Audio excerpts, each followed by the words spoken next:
Oh wow. Man, what is this place? Some kind of studio. That scav was right, there's so much tech in here. Wow. Is that a condenser mic? Let's see what exactly they were working on before the collapse. A script? Let me see. Good evening, ladies and gentlemen. I'm your ocularly obsessed host K, and tonight in the Darkheart case files, grab your air filters, spray paint, and every last bullet you can carry, because we're diving into Riko Sakari's post-apocalyptic nightmare world. Before we dive into the task of scavenging for answers among the rubble of red herrings and unnecessary details, we must first establish who our storyteller for the evening is. Riko Sakari is a YouTube animator and digital artist with about 190,000 subscribers. Active on the platform since 2016, I first discovered their work about a year ago, and it sent me down a rabbit hole of creative visions, twists, and turns known simply as Apocalypse. Having meticulously followed the story since I discovered it, and having picked apart every entry in the series, both new and old, I'd like to present you with the culmination of several months of research, forming connections, writing, rewriting, and untangling the convoluted mess that is this series. I'd also like to stress that this is in no way a replacement for watching Apocalypse for yourself, which I'd highly recommend, as the playlist is, as unimpressive as it sounds, just under 6 minutes. Lastly, before we really get into this, I'd like to give a massive shout out and thanks to the people of the Rikoland Discord server. Without y'all, there'd be a whole ton of evidence and theories I would have overlooked, so if you see these folks, give them my thanks. And with all that out of the way, let's get into the case.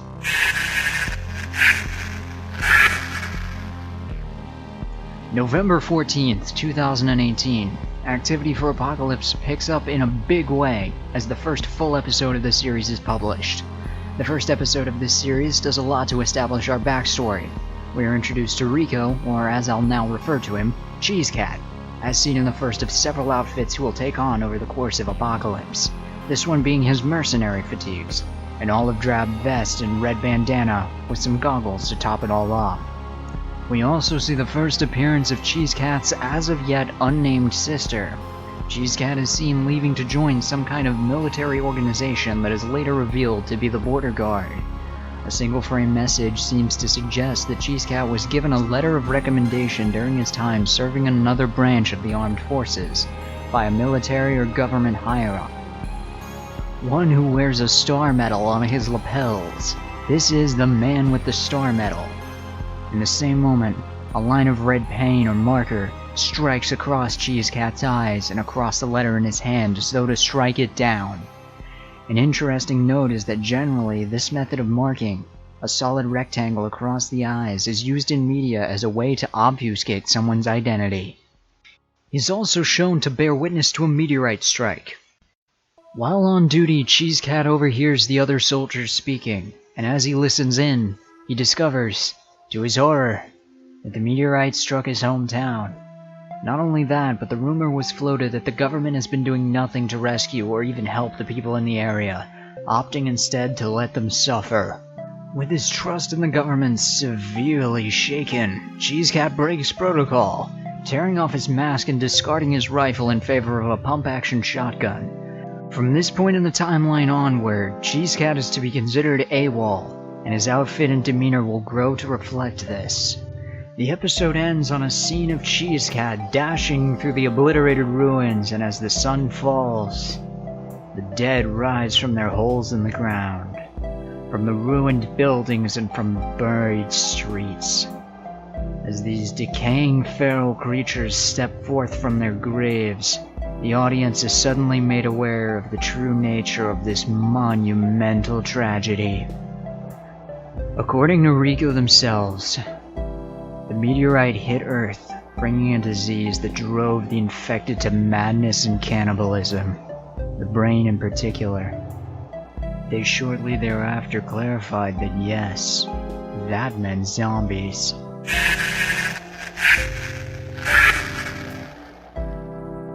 The community would wait with bated breath for a whole year for the next entry into the story. No one knew what might be in store. Maybe a major reveal, maybe new characters, perhaps even a showcase of our antagonist. Well, on November 20th, 2019, Riko would indulge all of these desires with a second part to the Apocalypse series. However, this time it was a short 8-second clip that was part of a collaborative animation project. However, as short as this piece was, it included some very important information. Cheesecat is shown in an outfit unlike anything we've seen before. He wears a dark tan ballistic vest, black hoodie and tan cargo pants, an outfit herein referred to as Vagabond Cheesecat. With his trusty shotgun in hand, he's chased through an industrial park by a nearly unseen antagonist. This particular character, going under the moniker the Cyborg, quickly reveals where that title came from. It would seem that his right eye and ear are missing, and long, scarred-over gashes can be seen across the left side of his face as he smiles wickedly at Cheesecat. The presence of the Vagabond outfit actually places these events much farther out in the timeline for reasons that will be explained shortly.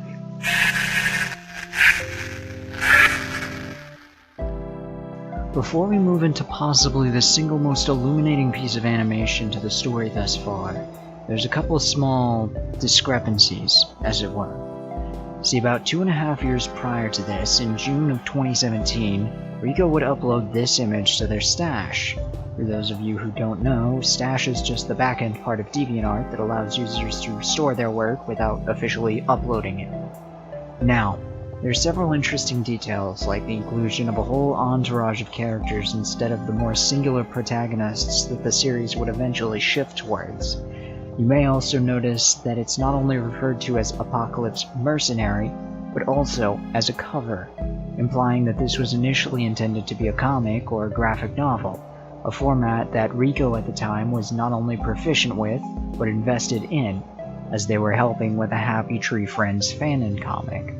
The last thing you might think about when glancing at this cover would probably be the creators' names, but you really should, as even that features a very glaring discrepancy. See, the creation is credited to Riko Sakari and Rita Woodenwings, but who exactly is Rita Woodenwings? She was a minor player and co-creator of Apocalypse. She uploaded only a handful of work directly tied to Apocalypse, with the final piece in her series coming on December 5th, 2018. As of now, with her account mostly defunct and appearances in Apocalypse reduced to a minimum, it can be reasonably assumed that she's been mostly written out as a creator. The second piece that I'd like to talk about is this one. Published in early May of 2018, it features Vagabond Cheesecat, flanked by 3 characters on each side. The interesting thing about Cheesecat's outfit here is that it implies that this is the original design for the character, until something prompted a redesign or multiple costumes. These 3 are of particular interest to us, particularly the short yellow one. This character, considering the time period, can really only be one character, Rita's. Taking into account Riko's naming convention, it would be a reasonable assessment to say that Rita's character also shares her name. Keep in mind also the cat with the clawed-up left eye, as well as the sandy cat with the tan jacket and bandolier. They'll each come back in later, the former in a major way.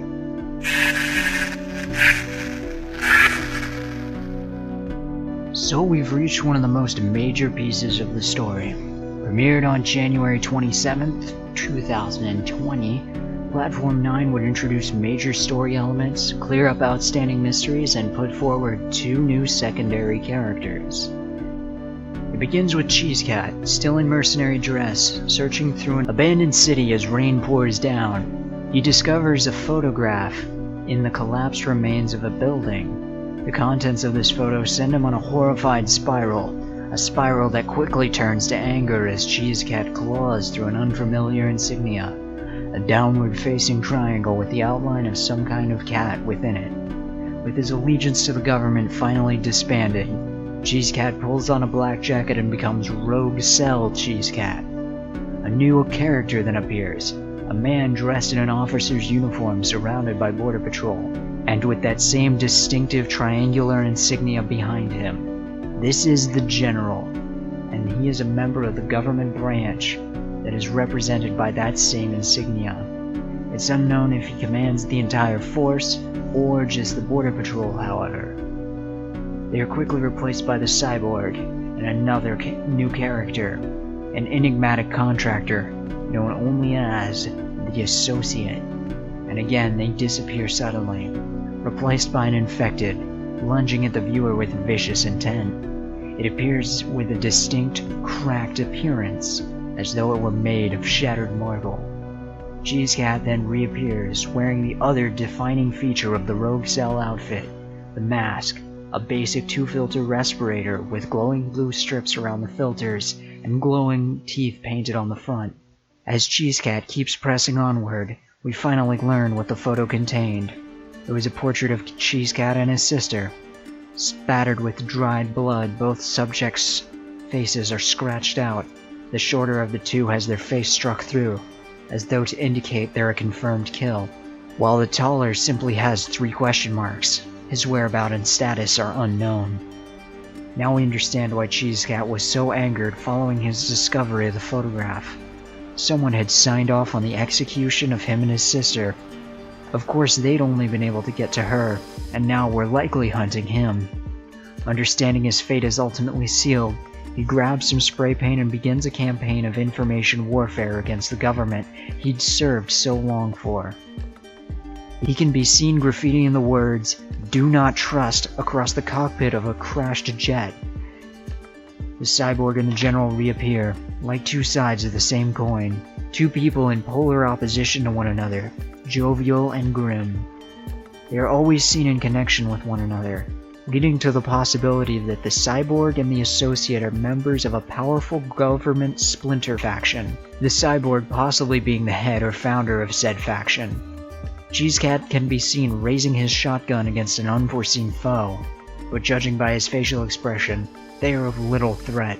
The entry closes on a shot of Cheese Cat standing atop a burned-out building, a very different, lever-action-inspired rifle slung over his shoulder.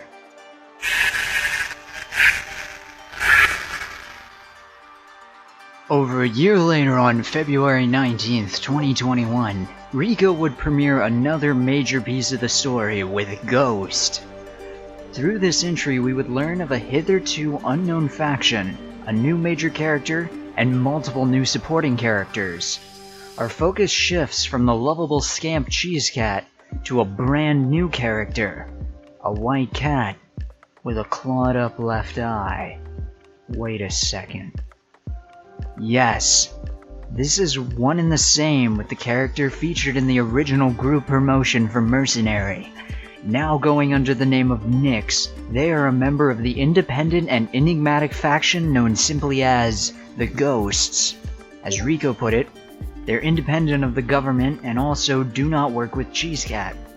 They also note that while the Ghosts are striving for a cure, that's not their main objective. Nyx is shown to be unhappy with the work that he does, ignoring command in favor of just doing his own thing. Suddenly, there's a flurry of images.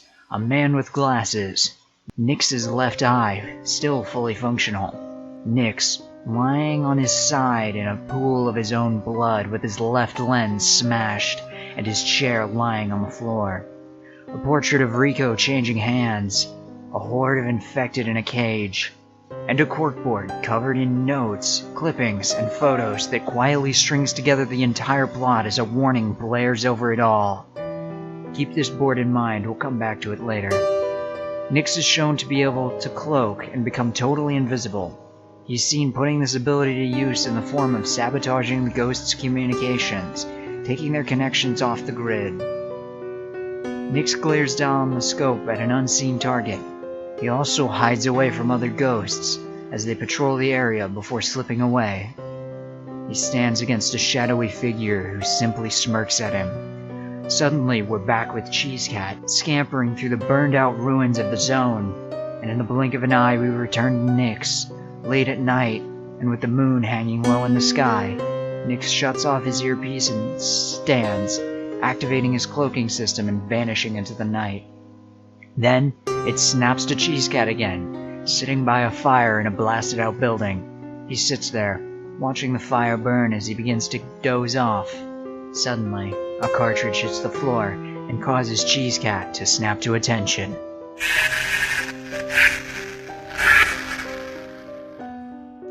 And with that, the final entry in the series comes to a close. But unfortunately, the story of Apocalypse is far from over. Soon after the premiere of Ghost, Riko would upload this image to their Discord server, showcasing some concept art for the revamped Nyx holding his rifle. Interestingly, this design features a longer receiver as well as a squat box magazine, giving the rifle a more traditional 50 caliber design. Keep this design choice in mind, it'll be important later. A week later, Riko would upload Where Is This Place?, featuring rogue-celled Cheese Cat sitting alone in a laboratory or containment facility. Deep gashes like those of claws dot the console, and broken glass as well as water cover the floor. Plants grow across the walls and through the floors as light shines in through a hole in the wall, and a question rings hollow in our heads. Where is this place? Nowhere we've seen matches anything close to this lab, not its ability to support local fauna, nor its distinctive blue atmosphere. The only place that looks even remotely similar to this lab would be the Ghost's command center, and even that seems to only have a passing resemblance. It would be about a month until anything relevant was posted. I'll give you a moment to see what you make of it.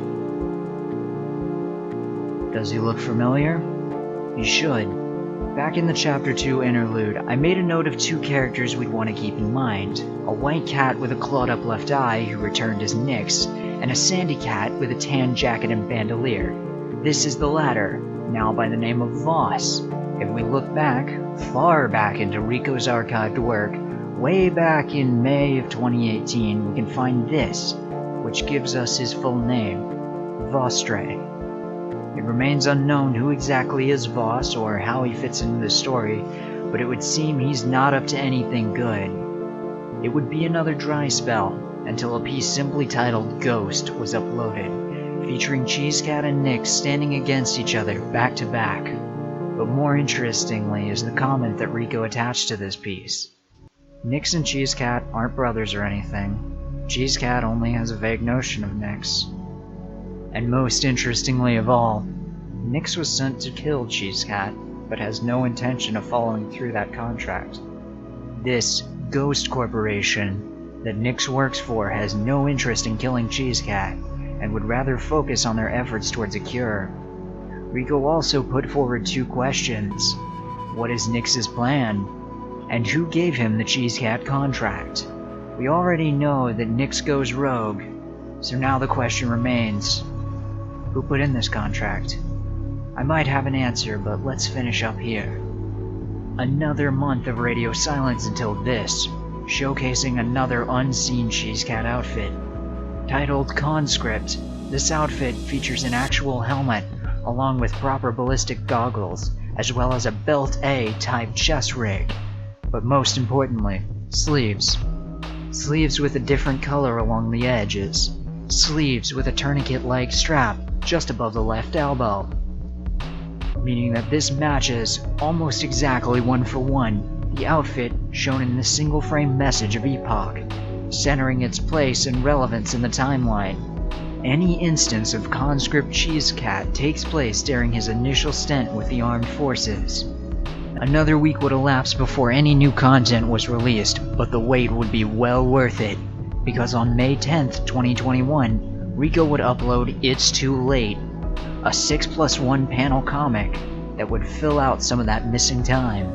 The comic opens with Mercenary Cheese Cat, as well as another border agent restraining a third infected squad mate while an officer aims a handgun at the infected. With one clean shot, the general puts a round between the infected's eyes as he idly comments on the meteorite. As he walks away from the unlucky pair, he instructs them to kill any other infected that they may come across, as he doesn't want them anywhere near his outpost.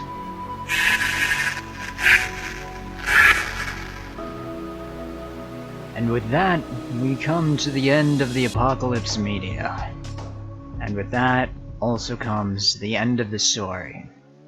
As of the writing of this episode, the story is still ongoing and will not be updated for quite some time.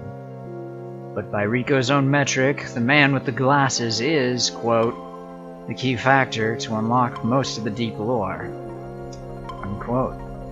And with a critical piece like that missing from the table, there's very little I can do. We can, however, construct a timeline.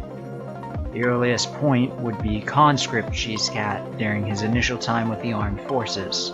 Some years later, Cheesecat returns to the armed forces as Mercenary Cheesecat in Epoch, marking our second time point.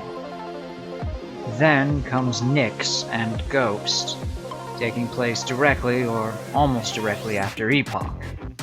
And after a long period of elapsed time, we arrive at our final point, Run Boy Run and Vagabond Cheesecat. And with the timeline up to date, we draw to a close for this case file. When I opened this case, I was fully expecting to be able to walk away with a satisfying conclusion, but that simply wasn't in the cards this time around. There was quite a bit of evidence that I couldn't find a good way to integrate, or I couldn't find where it would fit in the overall narrative, including Riko's comments on their own work, the links between the cyborg and the man with the star medal, connections between the man with glasses and the Riko contract, anything on the court board, or any of the discussions from the Discord. As I said before, lack of knowledge about Four Eyes makes the wider story much more difficult to piece together, like trying to build a puzzle without first building the borders. That having been said, I'd like to extend a big thank you to everyone who participated in those discussions, Nick and Leafy in particular for giving me the drive to get this case file off the ground. I'd also like to extend a thanks to my editor, CJ, you're killing it as always. And of course, massive thanks to Riko for creating this whole beautiful mess, and for the most part, putting up with my stupid, inane questions about random things. So, as much as it saddens me to say, our premiere case file will have to be shelved and marked unsolved. If you've watched thus far, thank you, I appreciate your dedication. Please consider leaving a like if you haven't already. If you'd like to stay up to date with us, please consider clicking that subscribe button and turning on notifications. That way you'll never miss a case file. Please also consider sharing this video. Every bit of traction helps. Thank you so much for watching. I've been your host, Kay, and I bid you all a very good night.